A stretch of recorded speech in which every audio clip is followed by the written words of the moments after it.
A Zoan mítica Hito no Mi, modelo Nika, o deus do sol, conferiu a Luffy cabelos prateados. De toda essa incrível transformação, esse foi um fator pouco mencionado pelo fandom, acreditando que poderia ser simplesmente o reflexo da lua, o brilho da verdadeira cor do sol, ou algo sem tanta importância assim. Mas e se estivermos sofrendo da síndrome do detetive e a resposta esteve debaixo dos nossos narizes esse tempo todo? E se o cabelo branco for a chave para descobrir quem era Joy Boy e qual foi a sua raça? Chave que possibilita saber a forma original dele e que estava bem na nossa cara desde o capítulo 290. E eu sei que você pode estar pensando, cabelo branco seria Nika um lunário? Mas nesse vídeo aqui a gente vai apontar outra raça, até porque eu já trouxe outro conteúdo falando que sim, ele poderia ser também um lunário. Mas hoje a gente vai falar de uma origem muito mais cruel. E se você quer saber como isso é possível, vamos começar analisando o Gear 5 do Luffy. E obviamente, eu sou o Lipe, não esquece de deixar aquele like que ajuda pra caramba, se inscrever no canal também se você ainda não é inscrito e claro, checar o primeiro link da descrição, que é a nossa loja ali cheia de estampa maneira e exclusiva. E bora pro vídeo. Capítulo 1, o macaco sem pelo. Quando analisamos a nova forma de Luffy, podemos ver uma semelhança com os Minks transformados em Sulong. Nekomamushi e Inuarashi ficam com os pelos longos e arrepiados, dando a sensação de que estão constantemente flutuando como nuvens ou uma chama que nunca se apaga. E o mesmo pode ser visto em Luffy. Seu cabelo parece um fogo que não se extingue, mas possui uma representação de leveza, mudando sua forma, mas mantendo a mesma aparência. E é possível se aprofundar mais ainda nesse simples detalhe. A cor dos cabelos são prateados como a lua e também são desenhados de forma parecida, com pontas flamejantes em seu final, seguidas por um trecho encaracolado. Muitos podem argumentar que a cor verdadeira do sol é branca, por isso Luffy possui essa cor de cabelo. Mas vale lembrar, né, que por toda a obra, as cores relacionadas ao sol sempre foram vermelhas, laranjas ou amarelas, como é o caso do símbolo de Fisher Tiger, né, o sol da liberdade, o emblema de Alabasta, o Prometheus e por aí vai. Pode ser que o Luffy adquira essa cor alaranjada quando o sol nascer, como se tivesse prateado agora por ser a luz do sol refletindo na lua. E os Minks, influenciados por esse astro, também emitem um brilho branco como o Luffy emite no momento. E essa relação com a luz é bem curiosa, talvez o deus do sol seja chamado assim simplesmente por brilhar muito forte, ou por ter surgido como uma fonte de luz, como uma fonte de esperança com suas risadas e libertação no meio da escuridão. No fim das contas, o importante é a semelhança entre a forma do Luffy atual e os Sulong, e essa conexão do atual Joy Boy com os Minks vai muito além do cabelo. Capítulo 2, Minks e Joy Boy. No capítulo 806, Zoro estranha a recepção animada da tribo Mink e questiona Wanda o porquê deles estarem tão animados se odeiam a espécie humana. Séria, Wanda responde que não vê os humanos como uma espécie diferente, mas sim como Minks macacos sem muito pelo. Os Minks completos, por assim dizer, né, possuem orgulho de seus pelos, mas tem aqueles que apreciam os Minks, entre aspas, inferiores, que não possuem tanto pelo assim. Além da mensagem de igualdade nesse diálogo, há duas informações interessantes. A primeira é que os Minks não veem os humanos como outra raça, mas como um tipo de Mink macaco. E detalhe que essa menção está em negrito no mangá, como se houvesse alguma importância nessa fala. A segunda informação é que os humanos seriam Minks, entre aspas, incompletos. Pode ser pela falta de pelo ou por não possuir a genética o suficiente para ser um. Também descobrimos que certos Minks não respeitavam essa diferença, que realmente odiavam os humanos. E fica a dúvida, o que fazia esses certos Minks não gostarem dos Minks incompletos? O que os humanos faziam com eles? Será que os escravizavam e discriminavam? É uma opinião super plausível, né, visto o histórico dessa sociedade. E com esse tipo de tratamento, não seria natural haver uma resposta do oprimido e que alguém se opusesse a tudo isso, assim como Fisher Tiger e Dragon? Alguém que traria a libertação, que busca a liberdade dos outros? E nos tempos mais antigos, certamente alguém surgiu para buscar isso. E quem melhor para exercer esse papel, senão a lendária figura de Nika de Joy Boy com seus tambores da libertação. Se baseando nesses elementos, poderíamos especular que Nika ou Joy Boy foi o primeiro Mink conhecido como macaco sem muitos pelos, sendo talvez até chamado de humano por alguns outros minks completos que estranhavam sua falta de pelugem.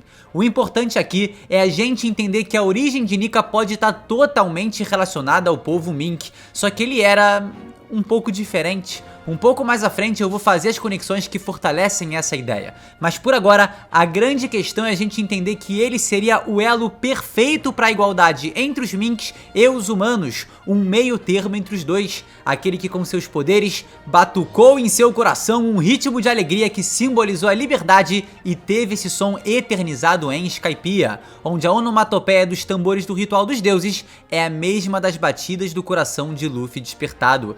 E olha que curioso, no capítulo 290, na primeira aparição do sino, podemos ver uma forma cravada nele, lembrando muito um macaco com chapéu de palha. O sino que, quando é tocado por Luffy, simbolizou a existência da Cidade do Ouro e a liberdade do povo de Skypiea. Então olha que louco, o signo, o som, os tambores, o batuque, a figura cravada no ouro, tudo tá relacionado a Nika e também à libertação. E aí você pode estar se questionando agora, mano, me explica aí então como diabos um doidão que se originou nos minks tem alguma influência nos rituais de Skypiea e tudo mais?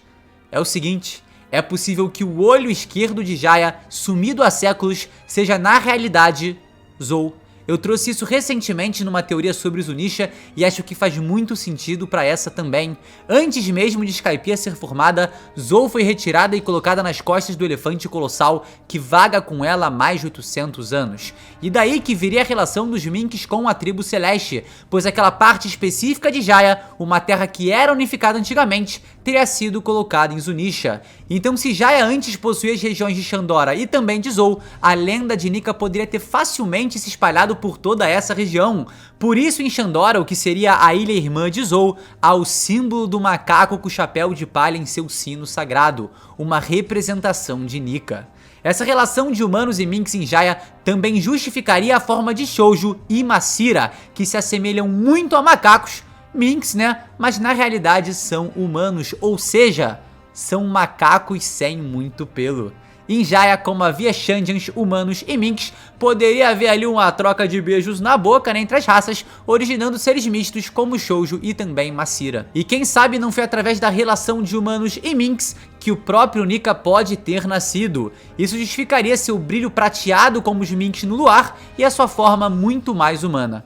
Basicamente, Nika seria um macaco sem muito pelo. É muito doido pensar que a mera existência de Shoujo e Masira, personagens que nem têm tanta importância assim, podem ter uma relação ancestral com Nika, a história de Shandora e também o povo mink.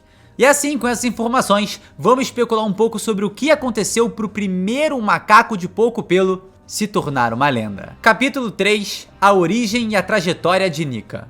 Como mencionado, Nika pode ter sido o primeiro mink incompleto, um membro dessa raça com muito menos pelo do que o normal. Isso pode ter se originado devido a alguma má formação genética que provavelmente estaria relacionada à clássica espiral que vemos em sua sobrancelha, que é semelhante à do Sanji e que também vemos nas Akuma no Mi, ou pode ser que ele tenha se originado através de dois pais de raças diferentes, um sendo humano e o outro sendo um mink. Isso teria originado Nika e a forma única que ele tem. Isso justificaria sua aparência com menos pelos que um mink normal, algo que provém dos humanos, além de seu brilho prateado e o cabelo revolto, que se assemelha aos minks no modo Sulong. Inclusive, se essa relação realmente existir, faria sentido que o Luffy seja mais forte na presença da lua cheia, e quanto menos aparente ela esteja, mais fraco ele estaria. E isso é até legal, né, porque torna a transformação dele uma parada condicional, tipo, não dá pra ser apelão assim 100% do tempo, ele vai depender da lua ou da presença do sol. Basicamente, né, tipo um Ozaru lá em Dragon Ball. E a condição de como seus pais se conheceram pode ser bem simples, como por exemplo uma paixão proibida lá Romeu e Julieta, onde o amor dos dois superou convenções familiares e eles permitiram se amar. Ou a origem de Nika pode ser um pouco mais cruel. No cenário que eu levantei, os minks seriam uma raça escravizada pelos humanos, e apesar do Oda nunca ter trabalhado esse tema dessa forma, as escravas minks podem ter sido abusadas de alguma maneira, o que traria uma origem muito mais trágica para Nika, alguém que, apesar da escuridão vivida, nunca deixou de sorrir, nunca deixou de brilhar. E só pra não ficar nesse clima mais fechado, mais pesado, pensando nessa possibilidade, sim, tá? O pai ou a mãe de Nika teria sido talvez o primeiro dos furries. E já que a gente tá falando de humanos, minks, macacos com pouco pelo, quem sabe a origem da família Monkey D também não esteja relacionado a isso. Os caras simplesmente têm macaco no nome, algo que, por mais engraçado que seja, combina muito com a ideia aqui estabelecida. Afinal, Nika teria sido considerado o primeiro mink macaco com pouco pelo. Dessa forma, ele pode ter sido o criador do nome Monkey, aquele que uniu o conceito dos humanos e dos minks para fundar essa família. Nem 100% humana e nem 100% mink. Uma família descendente de Nika. E claro que isso por si só já provaria o quão importante essa família é, e também parece ser. Outro ponto que fortalece a ideia de Nika ter sido um meio mink, meio humano, é que os minks são aqueles que aguardam amanhecer há séculos e séculos, sempre muito fiéis a essa ideia, mas aparentemente sem nenhuma relação direta com isso. Mas a gente sabe, né, que eles têm uma fortíssima relação com os Kozuki, por exemplo. E se não for um Monkey D, Nika pode muito bem ter se originado através dessa família e dos minks, mas claro, sem ser através do abuso mencionado anteriormente. Afinal, os minks e os Kozuki sempre se deram muito bem, e isso já data de séculos atrás. E existe um elo de ligação colossal para essa questão, que é Zunisha. Ele é o antigo parceiro de Joy Boy, reconhece o retumbar do coração de Nika em Luffy e consegue receber ordens exclusivamente de Momonosuke, um Kozuki, o herdeiro legítimo dos Kozuki. E o que esse elefantão carrega nas suas costas? Exatamente o lar dos minks, que tá ali há muitos e muitos séculos, ou seja, Zunisha é um elemento que conecta perfeitamente os mink, os Kozuki, Joy Boy, Nika e uma história milenar. E o que exatamente pode ter se passado naquele tempo? Nika pode ter buscado a liberdade dos minks e uma boa relação com os humanos através de sua vida, mas essa busca por liberdade certamente teria se expandido para além desses povos que ele representa. No capítulo 1018, Ruizhu comenta sobre como os prisioneiros rezavam para essa figura lendária, que também está relacionado com um dos povos mais oprimidos de todos, os Tritões. Ali, temos Nika fortemente vinculado aos Homem-Peixe, algo que chega até mesmo a tirar o sólido Jinbe do sério, deixando claro que se trata de um assunto muito sensível. E se a gente for parar para pensar, né, em comparação aos humanos, as outras raças são muito reduzidas em número. E claro, isso tem uma explicação. Os Lunários são uma raça quase extinta. Os minks vivem limitados nas costas de um elefante gigante milenar. Os tritões estão localizados no fundo do oceano, distante de todas as outras espécies. E isso se dá muito provavelmente por terem sido reprimidos no passado. Por isso não puderam se propagar, por isso não puderam se reproduzir. Os humanos são os soberanos desse mundo, isso é óbvio. Absolutamente todos os Tenryubitos são humanos, a maioria disparada dos que se encontram no Reverie também são humanos, os Gorousei são humanos e Musama talvez seja, mas na verdade ele ainda é um mistério. Só a presença de tantos humanos na elite do mundo já prova que eles fizeram algo na história para que isso se estabelecesse dessa forma. Vale lembrar que o Ruizhu também comenta que escravos em tempos antigos acreditavam num lendário guerreiro salvador. E pode ser que eles acreditassem nesse lendário guerreiro salvador, porque nos tempos antigos ele realmente existiu. Ele pode ter sido uma figura ilustre que estava lutando contra a escravidão de vários e vários povos diferentes, libertando todos os escravos em seu caminho. E essa questão de antigos escravos clamarem pela ajuda de Nika torna ainda mais evidente que sim, Nika tinha esse objetivo. Nika viveu fisicamente nesse mundo e lutava contra a escravidão imposta pelos humanos, mas acabou não podendo trazer a liberdade que tanto sonhou para o mundo. O principal desejo de Nika foi interrompido. Os humanos que já escravizavam naquela época e fundaram o governo mundial venceram a guerra há 800 anos, estimulando ainda mais a caça por outras raças como os Lunários e a opressão a outras como os Minks e os Tritões. É possível que o reino antigo tenha até mesmo sido fundado por Nika, por Joy Boy, como um símbolo de união entre todas as raças, onde havia um respeito imenso por qualquer ser vivo presente ali. Isso até mesmo justificaria o porquê dele ser um reino tão tecnologicamente avançado, pois eles mesclavam a cultura e inteligência de várias raças diferentes, desenvolvendo assim, soluções e recursos para avançar a ciência.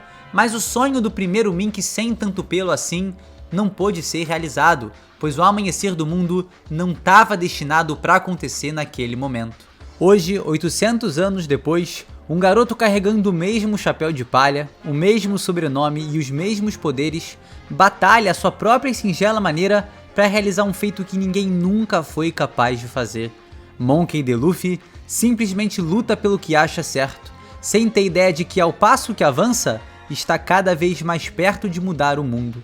Para todo sempre. Um dos pressupostos para essa teoria funcionar é que Nika tenha sido um ser que realmente viveu no mundo de One Piece, e eu acho, que ela tem bons pontos aí para sustentar essa ideia. E já que você já chegou até aqui, me acompanhou nessa viagem, vamos para uma especulação um pouco mais doidona. Enquanto eu estava escrevendo esse vídeo, eu percebi que Nika tem uma anatomia como dos humanos. Nika tem o brilho prateado como do Sulong e também pode ser o primeiro mink macaco sem muito pelo. Nika pode alongar seus membros, assim como a tribo dos braços e pernas longas possuem essas partes alongadas.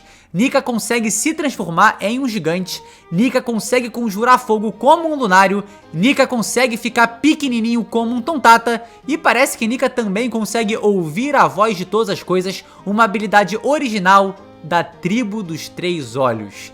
Tá me parecendo que esse diabo aí desse pica-pau biru tá maluco, mano. Pode até ser uma espécie de união dos poderes de todas as raças, ou pelo menos vai ter uma habilidade que se assemelha a cada uma das raças para simbolizar de maneira ainda mais poderosa a unificação de todas as espécies. É meio doideira isso que eu acabei de levantar? É meio doideira, mas também é bem curioso. Vai que o Oda tá trabalhando algo dessa maneira, não no quesito físico concreto, mas talvez no modo mais abstrato, mais metafórico ali, pra carregar esse simbolismo. De todas as maneiras, tá? Esse foi o vídeo, deixe seu like, se inscreve no canal se você ainda não é inscrito, e eu espero de verdade que você tenha gostado, e também espero de verdade que você tenha checado aí a nossa loja, primeiro link na descrição. No mais, é isso, essa foi a teoria aí, tentando mostrar que Nika pode muito bem ser um mink, mas mais especificamente um meio mink, meio humano, algo que seria muito interessante para trazer nessa unificação entre as raças e tudo mais. Então ele sendo metade uma raça, metade outra, é o elo perfeito para a conexão de ambas. É isso, galera, a gente se vê no próximo vídeo e um beijo, um abraço, valeu!